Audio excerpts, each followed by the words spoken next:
very beautiful question you have asked. I have a very good example also. अभी पिछले दिनों राजस्थान में हमारी सरकार देश की पहली सरकार है जिसने गिग वर्कर पे कानून पास किया है। तो इसका तो जवाब हम यही देंगे कि इस देश के युवा हमसे जुड़ें। हमने जो अभी नंबर दिया है उसके माध्यम से, वेबसाइट के माध्यम से हम जुड़ें और कांग्रेस पार्टी राहुल गांधी जी के नेतृत्व में, माननीय खड़गे जी के नेतृत्व में ईमानदारी से संघर्ष करेंगे युवाओं के रोजगार के लिए। और जो मजदूर हैं, चाहे वो गिग वर्कर हों, असंगठित क्षेत्र के मजदूर हों, संगठित क्षेत्र के मजदूर हों, चाहे ओल्ड पेंशन स्कीम को लागू करने की बात हो, ये तमाम कल्याणकारी योजनाओं को हम लागू करेंगे। और सिर्फ बोल नहीं रहे हैं, सिर्फ वादा नहीं कर रहे हैं। जहां हमारी सरकार आई है, गिग वर्कर पे हमने जो है कानून बनाया है। और एक बात और उसमें ऐड कर दूं, अभी 1 साल हुआ है भारत जोड़ो यात्रा की। भारत जोड़ो यात्रा के दौरान ही गिग वर्करों का प्रतिनिधि मंडल राहुल जी से आकर के मिला और फिर हमारी राजस्थान की सरकार ने इस पर कानून पास किया। लेकिन अगर आप इसको लार्जर परिप्रेक्ष्य में देखेंगे तो ये सवाल असल में बेरोजगारी का सवाल है, ये सवाल असल में नौजवानों के भविष्य का सवाल है, ये सवाल असल में अगर आप अग्निपथ की योजना को देखेंगे तो देश की सुरक्षा का सवाल है। कि आप देखिए कि अग्निपथ की योजना जो है वो जवानों को लेकर के लाई गई है, जो बुनियाद होते हैं हमारी सुरक्षा व्यवस्था के, हमारी जो सैन्य शक्ति है उसकी बुनियाद है, उसकी नींव है, वो उनसे जुड़ा हुआ ये जो है योजना लाई गई है। हम समझते हैं कि देश के किसी भी हिस्से को आप उठा करके देख लीजिए, कोई ऐसा राज्य नहीं है जहां आज बेरोजगारी सर चढ़ करके नहीं बोल रही है।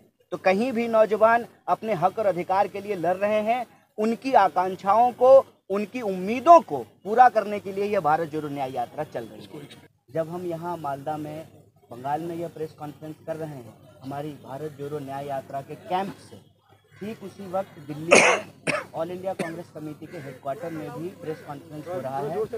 और आज आप लोगों को मालूम होना चाहिए कि दिल्ली के जंतर मंतर पर हजारों नौजवान, उनके साथ जो अन्याय हुआ है उस अन्याय के खिलाफ भी आंदोलन कर रहे हैं, संघर्ष कर रहे हैं। और ये अन्याय जुड़ा हुआ है नौजवानों के भविष्य से भी और देश की सुरक्षा से भी। आप सब जानते हैं कि पिछले दिनों जो मौजूदा भाजपा की सरकार है, एनडीए की सरकार है, उस सरकार ने एक योजना लेकर के आई, जिस योजना को उन्होंने कहा अग्निपथ योजना, जिसमें कहा गया कि 4 साल के लिए अग्निवीर बनाए जाएंगे। मतलब पहली बार भारतीय सेना में ठेके पर सेवा देने के लिए नौजवानों को आमंत्रित किया गया।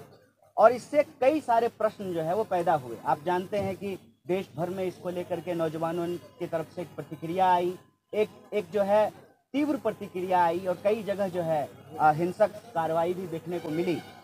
सवाल ये है कि सरकार जो यह कार्रवाई कर रही है इसका मूल उद्देश्य क्या है। हम समझते हैं कि इस देश के भीतर जब आप रोजगार की हालत देखेंगे, और सेना में भर्ती होना सिर्फ रोजगार का सवाल नहीं है, ओवरऑल आप रोजगार के सवाल को देखेंगे तो 45 साल में देश में इतनी बेरोजगारी इससे पहले कभी नहीं। सबसे ज़्यादा बेरोजगारी आज भारत में है। और जहां पर अस्थाई सेवा देने के लिए भी व्यवस्था थी, उस व्यवस्था को भी एक एक करके बदला जा रहा है। आप जानते हैं कि विभिन्न विभागों में ठेके पे नौकरियां दी जाती थी, अब जो है सेना में भी 4 साल वाली नौकरी लेकर के आए हैं।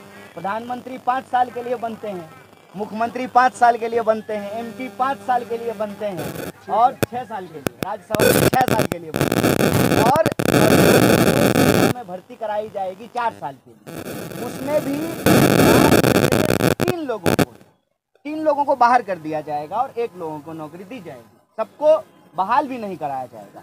यह जो सवाल है, इस सवाल के संबंध में एक बात मैं और आपको बता देना चाहता हूँ।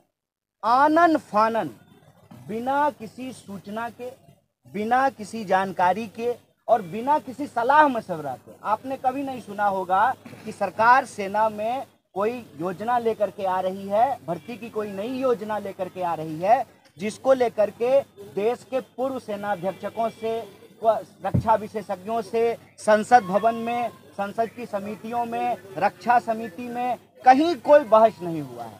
अचानक से बस प्रधानमंत्री जी के मन में आता है, पता नहीं रात को कोई सपना आता है या रात को जो है उनके मित्र अदानी कॉल करके कहते हैं कि ऐसा करो, सुबह उठ करके जो है एक नया योजना लेकर के आ जाओ।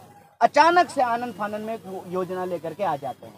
अब इस योजना लाने की क्या जरूरत है, सचमुच इस देश में किसी को नहीं मालूम है, क्योंकि सरकार ने इसके पक्ष में कोई तर्क नहीं दिया है। तो जो पुरानी भर्ती चल रही थी उसको अचानक बंद करने से ये हुआ कि 1.5 लाख लोग, नंबर याद रखिएगा, 1.5 लाख लोग जो सेलेक्ट हो गए उनको जो है नियुक्ति पत्र नहीं दी गई, उनको जो है नौकरी में शामिल नहीं कराया गया। और वो सारे नौजवान पूरे देश भर के अलग अलग इलाके के नौकरी का इंतजार कर रहे हैं। नौकरी कंप्लीट करने के बावजूद, भर्ती प्रक्रिया पूरी करने के बावजूद जो है उनको नौकरी नहीं मिली है और वो लगातार संघर्ष कर रहे हैं। तो कांग्रेस पार्टी जो यह भारत जोड़ो न्याय यात्रा शुरू की है, इस भारत जोड़ो न्याय यात्रा में जो सेंट्रल चीज है वो है न्याय।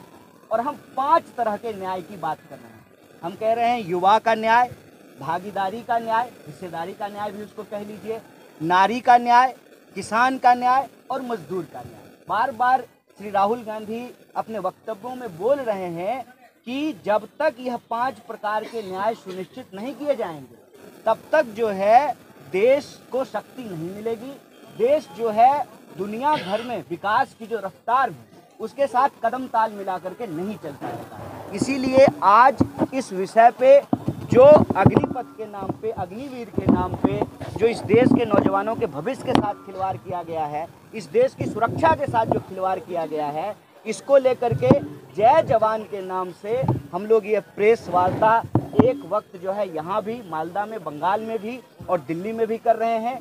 इसके माध्यम से हम ये सवाल उठा रहे हैं कि आप इस तरह की योजना को बिना डिस्कशन के लेकर के मत आइए, नौजवानों के भविष्य के साथ खेलना बंद कीजिए और जो 1.5 लाख लोग हैं बिना किसी देरी के आप उनको नियुक्ति पत्र दीजिए और साथ ही साथ इस बात का स्पष्टीकरण कीजिए कि देश में जो बेतहाशा बेकारी है उसके लिए सरकार के पास क्या प्लान है। और सरकार से हम यह मांग करते हैं कि युवाओं के न्याय को आपको सुनिश्चित करना पड़ेगा। जब जय जवान होगा तभी जो है जय हिंदुस्तान होगा। यह बात हम लोगों को समझनी पड़ेगी, क्योंकि भारत दुनिया का सबसे युवा देश है। इसीलिए युवा न्याय के पक्ष में यह प्रेस वार्ता हम आपके समक्ष कर रहे हैं। मैं समझता हूं कि हमने अपनी बात रखी है। अब आपके जो प्रश्न होंगे उसका उत्तर दिया जाएगा। बहुत धन्यवाद।